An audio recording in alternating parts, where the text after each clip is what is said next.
ಇವತ್ತು ನಮ್ಮ KPS ಶಾಲೆಯಲ್ಲಿ ಕುಮಾರ್ ಅವರು ಶಿಕ್ಷಕರ ದಿನಾಚರಣೆ ಪ್ರಯುಕ್ತವಾಗಿ ಶಿಕ್ಷಕರ ಆರೋಗ್ಯ ಸುಧಾರಿಸಬೇಕು, ಆ ಮುಖಾಂತರ ವಿದ್ಯಾರ್ಥಿಗಳಿಗೆ ಒಳ್ಳೆಯ ಬೋಧನೆಯನ್ನು ಮಾಡಬೇಕು ಅನ್ನೋ ಉದ್ದೇಶವನ್ನು ಇಟ್ಕೊಂಡು ನಮ್ಮ KPS ಶಾಲೆಯಲ್ಲಿ ಇವತ್ತು ಶಿಕ್ಷಕರ ದಿನಾಚರಣೆ ಪ್ರಯುಕ್ತ ದಿನಾಂಕ 8/9/2025 ಸೋಮವಾರ ಬೆಳಗ್ಗೆ 10 ಗಂಟೆಯಿಂದ ಮಧ್ಯಾಹ್ನ 1 ಗಂಟೆವರೆಗೂ ಆರೋಗ್ಯ ತಪಾಸಣಾ ಶಿಬಿರವನ್ನು ಏರ್ಪಡಿಸಿದ್ದಾರೆ. ಇದರಲ್ಲಿ ಆರೋಗ್ಯ BP, ಶುಗರು, ಹೈಟು, ವೆಯ್ಟು ಮತ್ತು ಕಣ್ಣಿನ ತಪಾಸಣೆ ಇವುಗಳನ್ನು ಏರ್ಪಡಿಸಿರ್ತಾರೆ.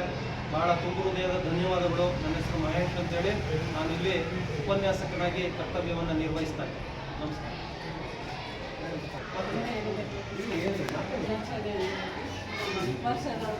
ಈ ಒಂದು ಕಾರ್ಯಕ್ರಮವನ್ನು ಹಮ್ಮಿಕೊಂಡಿದ್ದಾರೆ. ಹಲವಾರು ಟೀಚರ್ಸ್ಗಳೆಲ್ಲ ಬಂದು ಈ ಒಂದು ತಪಾಸಣೆ ಶಿಬಿರದಲ್ಲಿ ಭಾಗಿಯಾಗಿದ್ದಾರೆ. ರಮೇಶ್ ಮಿಶ್ರಾ ಅಂತ ಹೇಳಿ ಪ್ರಾಂಶುಪಾಲರು ಪದವಿ ಪೂರ್ವ ಕಾಲೇಜು.